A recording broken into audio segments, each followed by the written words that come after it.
Well, it's been quite the week in the vinyl community this week. The curtain has been unveiled on MOFI, mysterious MOFI, and we have found out through Mike over at the End Groove that indeed MOFI is using original master recordings, but they are digitally recording most of them, and then doing their mastering and whatnot, and using high tech, the highest of tech devices and technology to make their one steps and their records and sell them for pretty outrageous prices. First off, I own zero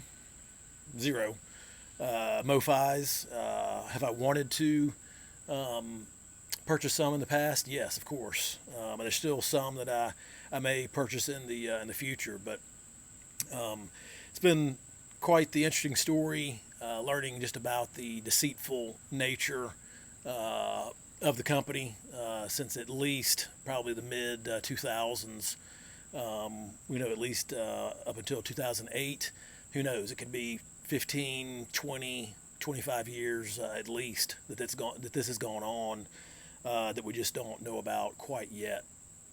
I believe Poetry on Plastic, Michael over there, did an outstanding video on his channel, really kind of unveiling MOFI being pretty deceitful and talking out of both sides of their mouth. I don't really want to go on much more about that. I've seen some good analogies out there about this, and this is kind of my analogy. If I took tap water out of my sink, out of my faucet, and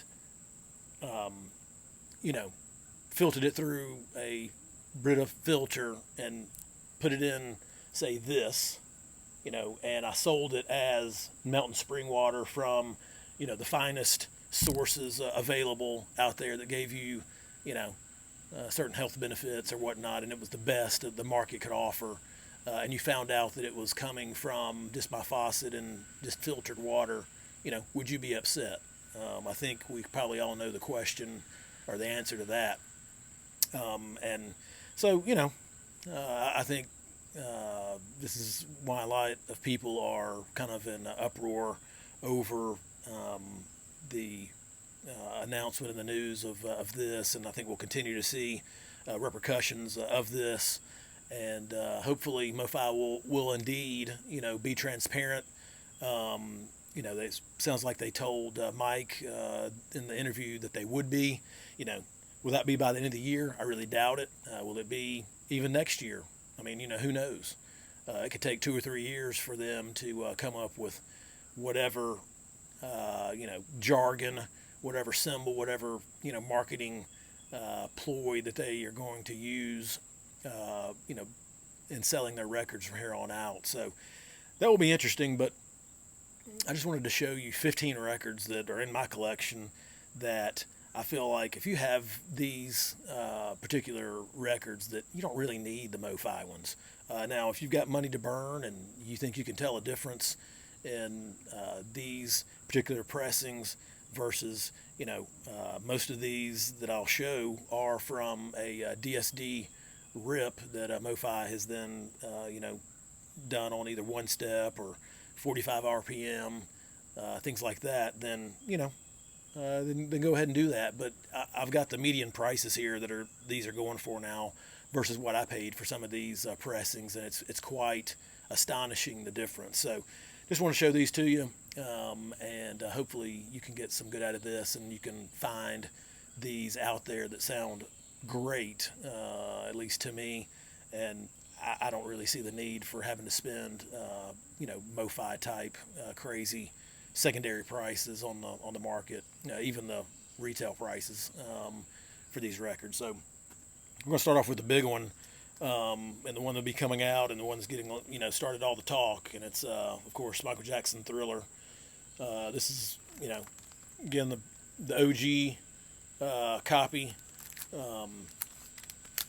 one of the ways to be able to tell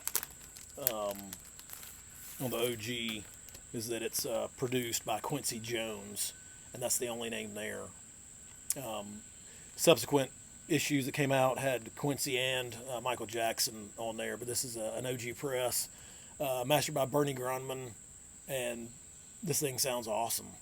I think Mike said that, the one step that's coming out, they've taken out some compression and you can hear background details that you couldn't in this one. I'd be hard pressed for a lot of people, and especially with their setups, that they'll be able to tell a lot of unique and intricate background detail that he's talking about in these songs. And does that matter to a lot of people? I don't know. But this thing sounds great. And again, when you've got Bernie mastering the original, and I got that one in the estate sale for $2. The one step that's coming out, and it's going to be a 33 RPM. It is our MSRP is $100 on that. So, do the math. But most times you can find, if you can find a good clean copy of Thriller, you're going to pay $10, $15 at the most, $20, I would think, for it. And you're not having to pay $100 and then or even more than that for that one step. Another one step that's going to be coming out, who knows when, is James Taylor's Greatest Hits. They're going to be putting it out on a 2LP 45 RPM. And again, that's one of MOFI's unique, marketing ploys, as they'll stretch things out on a 45 RPM and make it all fancy and everything and charge you an arm and a leg. And, will it sound better than, worlds better than this? This thing sounds awesome. Let's see.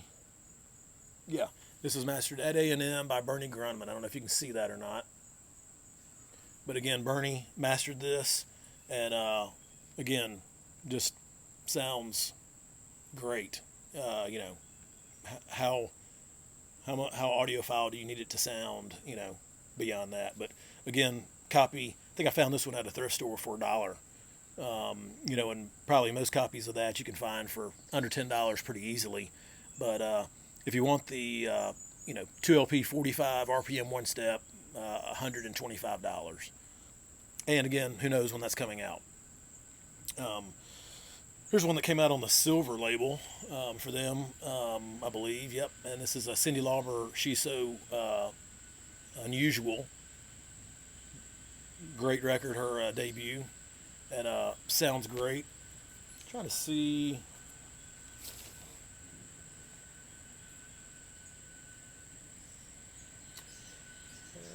Yeah, it's got Chet inscribed on the dead wax, so I can't remember if Chet mastered that, what his name is, but this thing sounds great. And the going price right now, the median price on the silver label is $44. Again, pick this up for $2 in a estate sale. Most of these copies you can find for $5 or so, and sounds great. Next up, Rolling Stone, Some Girls. This is just a repress of an early repress on this one. Sounds great. And let's see, the 33 RPM for MOFI is going for $188. So I recently saw a comparison video on YouTube, and the guy thought that his Japanese pressing in most spots sounded better than the MOFI, and he spent who knows how much on the MOFI. He probably spent $200 at least on it, I bet. But I got this for $5. Lucky find, but you can find this for $20 or less, and sounds really good. All right, next up, Paul Simon, Still Crazy After All These Years. MOFI made a one step of this, and this sounds awesome. let's see, can't remember who.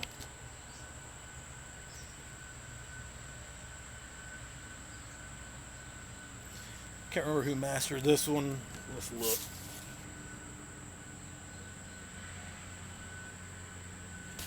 Doesn't say, but again, sounds great. On just the Columbia label, the one step that they did is 45 RPM, 2 disc, goes for 132 right now. So again, I got that for under $5 and sounds plenty fine.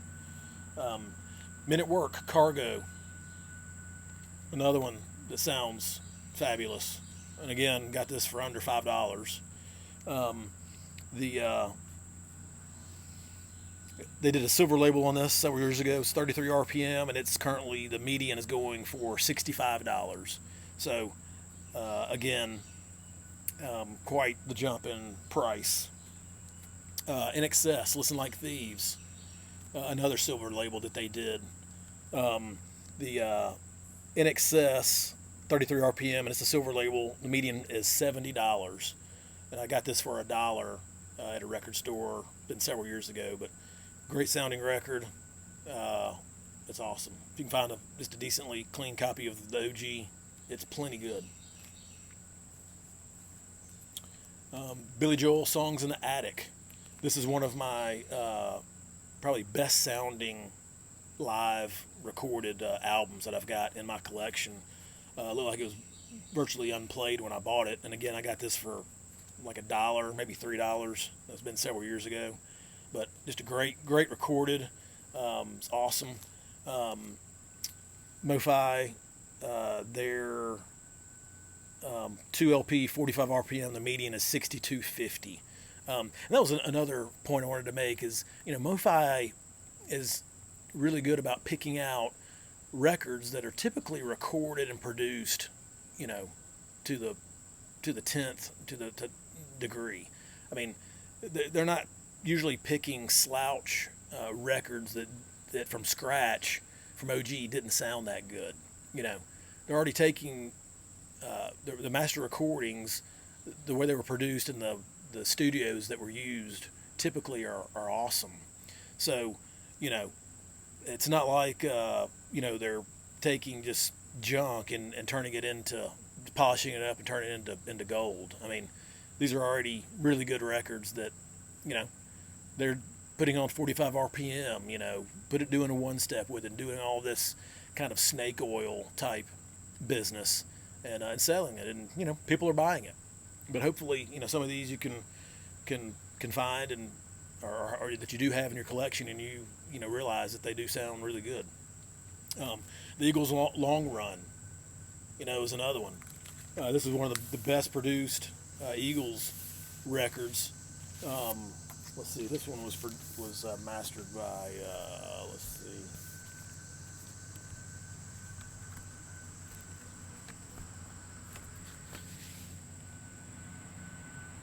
Yeah, Ted Jensen at Sterling Sound, another great mastering engineer, and this is probably the best sounding OG Eagles, just because it was one of the last ones they did. This came out in '79. Sounds great.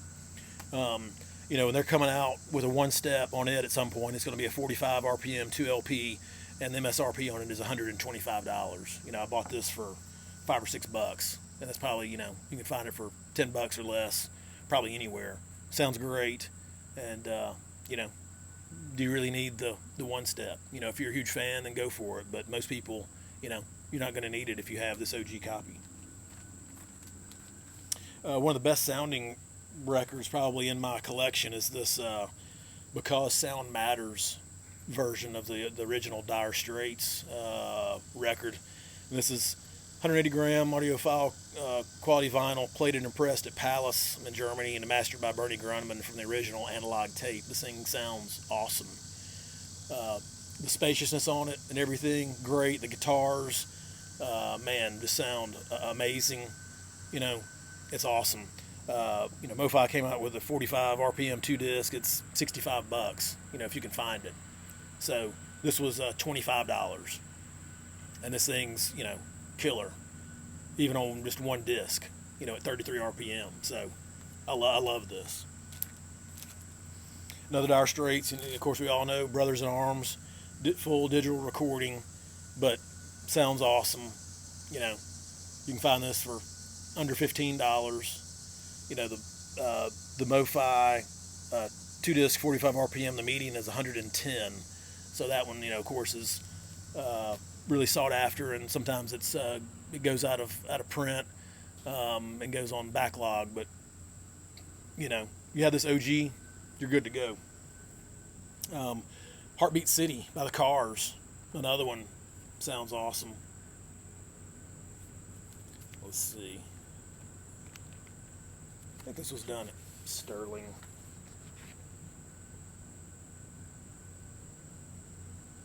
Okay, sorry. Mastered by Bob Ludwig, we get master disc. Yep. So, clean copy. Got that for $5. Sounds amazing. The 33 RPM MOFI goes for $68 median right now. So, and here's the last four, kind of the big ones, and wanted to show you. Steely Dan, Asia, classic album. Again, if you get the AB 1006, that's the one you're looking for in the dead wax. Just awesome sounding record.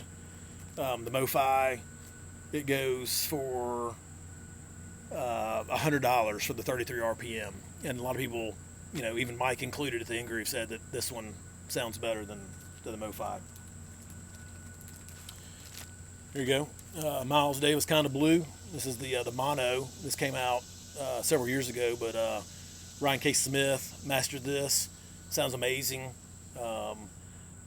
This was just, replicated the labels and everything. Sounds great. It was like $23. The one at MOFI is going for, let's see, I think, again, $75, $80. So,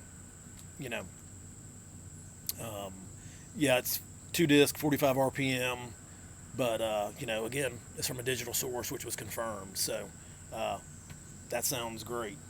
Donald Fagen, The Nightfly, another great one. Sounds awesome. Great mastering on it. You can find that for, $5, $10, $15. Sometimes they go a little bit more than that, but I found a great deal on that one. And, the 45 RPM, 2-disc, 1-step now goes for, median price is $490. So, do the math on that, but, this sounds great. And then last but not least, Fragile Yes. This was, if you can see that, it says cut from the original analog master tapes by Kevin Gray at Coherent Audio, pressed on 180 gram audiophile vinyl. And this thing sounds killer. Guitars, the spaciousness, the imaging, it's awesome. Great cover, kind of like a Stoughton, feels like Stoughton cover. $25. It's great. The 2-disc 45 RPM 1-step's going for $210 on the median price, much more than that on the high price. So, that's 15 albums. I just wanted to show you that, I think you could find out there for most of them, under $20 that sound great, that, I don't think you have to, beat yourself over the head and have to spend a ton of money to get these MOFI releases that, as we found out, most of all of those that I spoke about are from a DSD, rip. So, yeah, do they do a good job mastering? Yes, they do. But are they worth, truly, at the end of the day, the money that they're going for?